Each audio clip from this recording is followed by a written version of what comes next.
Warahmatullahi wabarakatuh. Alhamdulillah, salatu wassalamu ala rasulillah. Pada kesempatan yang bahagia ini kita akan menjelaskan tentang bagaimana cara pelaksanaan sholat id di rumah. Karena bisa jadi kita tidak bisa melaksanakan sholat id di lapangan karena ada halangan.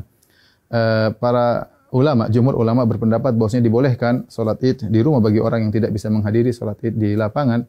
Sebagaimana diriwayatkan Imam Al-Bukhari rahimahullahu taala bahwasanya Anas bin Malik radhiyallahu taala anhu pernah sholat di rumahnya, fajama'a ahlahu wa banihi, maka dia kumpulkan istrinya dan anak-anaknya, kemudian dia menyuruh budaknya untuk menjadi imam. Ini dalil yang dijadikan dalil oleh para ulama bahwasanya boleh sholat id di rumah. Adapun bagaimana cara pelaksanaannya, secara umum pelaksanaannya sama saja. Tidak ada bedanya kita sholat id di rumah dengan sholat id di lapangan. Bedanya kalau di rumah kita tidak melaksanakan khutbah, itu saja. Taib. Saya ingatkan kembali bagaimana cara pelaksanaan sholat id. Sebelum sholat id kita disunahkan untuk mandi, ya. Yaitu mandi tersebut kita kerjakan setelah terbit fajar agar kita mandi di hari Id, ya. Setelah itu kita disunnahkan juga untuk makan korma dalam jumlah witir, ya, mau 3, mau 5, mau 7, karena itu sunnah Nabi SAW. Kenapa kita dianjurkan makan korma? Untuk menunjukkan bahwasanya hari tersebut adalah hari Al-Fitr. Al-Fitr secara bahasa artinya berbuka. Idul Fitri artinya hari berbuka, artinya kita sudah tidak puasa lagi. Maka kita tunjukkan bahwasanya kita berbuka. Sebagaimana kita berpuasa karena Allah, kita berbuka juga karena Allah, dan Nabi SAW segera menunjukkan berbukanya tersebut. Kalau tidak ada korma, maka sebenarnya Allah mengatakan boleh makan yang manis-manis. Kemudian setelah itu kita sholat id. Adapun sholat id, maka waktunya dimulai dari waktu syuruk, yaitu sekitar 15 menit setelah sunrise, setelah terbit matahari. Dan berakhir kata para ulama sebelum waktu zawal, yaitu sekitar 15 menit atau 10 menit sebelum azan zuhur. Di antara itu kita boleh melaksanakan sholat id. Tapi yang terbaik kita sholat id di awal waktu, di pagi hari.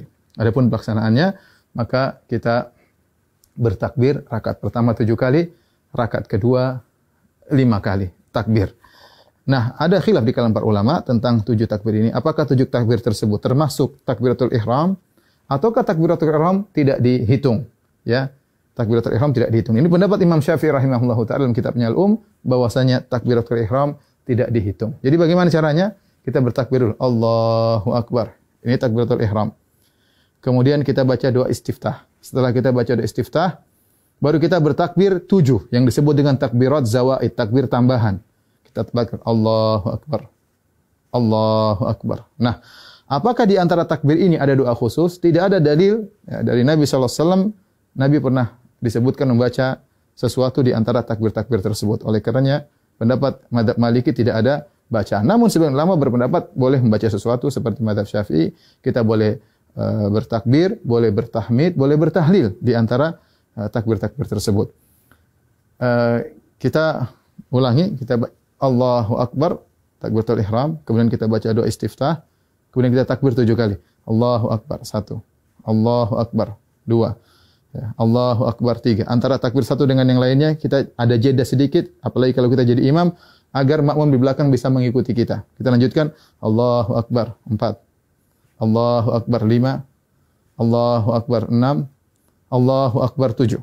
Setelah itu kita ta'awudz, kemudian kita baca Al-Fatihah. Setelah baca Al-Fatihah, kemudian kita baca surat. Nah, surat ini kita bisa baca, disunahkan baca surat Sabbihisma Rabbikal A'la, atau kita baca surat Qaf, ya. Salah satunya sunnah, seandainya seorang baca surat yang lain juga tidak jadi masalah. Setelah kita selesai baca surat, maka kita ruku, Allahu Akbar, ya, seperti biasa. Kemudian kita sholat, sampai kemudian kita pada rakaat, mau naik ke rakaat kedua, tatkala kita sujud, ya, kita sujud, kemudian kita mau bangkit ke rakaat kedua, maka kita bertakbir. Allahu Akbar. Ya. Nah, takbir dari sujud menuju ke rakaat kedua namanya takbir al-intiqal. Yaitu takbir perpindahan dari satu rukun ke rukun berikutnya, dan itu tidak dihitung, tidak dihitung. Nah, rakaat kedua kita bertakbir 5 kali. Takbir tadi enggak dihitung, kemudian kita takbir lagi. Allahu Akbar 1, Allahu Akbar 2, Allahu Akbar 3, Allahu Akbar 4, Allahu Akbar 5. Kemudian kita baca Al-Fatihah dengan jahar. Kemudian setelah itu kita baca surat, disunahkan kita baca surat Al-Ghasyiyah atau kita baca surat Qaf, surat Al-Qamar, kita baca surat Al-Ghasyiyah atau kita baca surat Al-Qamar. Kalau tidak, kita baca surat yang lain, tidak jadi masalah. Kemudian kita selesaikan salat kita. Nah, setelah salat apakah ada khutbah? Jawabannya Anas bin Malik ketika mengumpulkan anak dan istrinya beliau tidak berkhutbah. Oleh karenanya asalnya kita tidak berkhutbah. Namun sebagian ulama seperti Ibn Qasim dari mazhab Maliki mengatakan jika berkumpul banyak orang maka ada yang berkhutbah maka itu baik, tidak mengapa, tidak terlarang ya. Demikian tata cara singkat ini, semoga bermanfaat bagi kaum muslimin. Semoga Allah menerima ibadah kita. Wabillahi taufik. Assalamualaikum warahmatullahi wabarakatuh.